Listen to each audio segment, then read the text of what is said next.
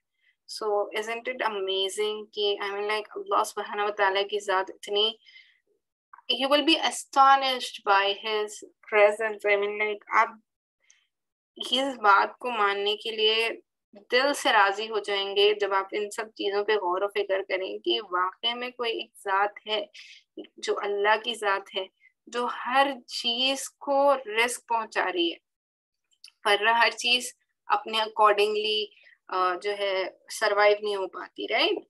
تو یہ چیز آپ کو سمجھنی چاہیے.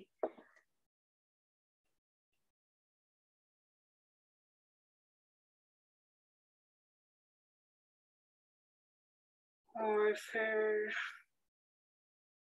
ایک مرتبہ موسیٰ علیہ السلام سے کہا گیا کہ اپنی عصا ایک پتھر پر مارے. جب انہوں نے یہ کیا کہ اس پتھر کے اندر ایک پتھر تھا Let me just explain it in English, that will be better. Once Musa alayhi salam was asked to hit his stick on a stone, and when he did that, there was a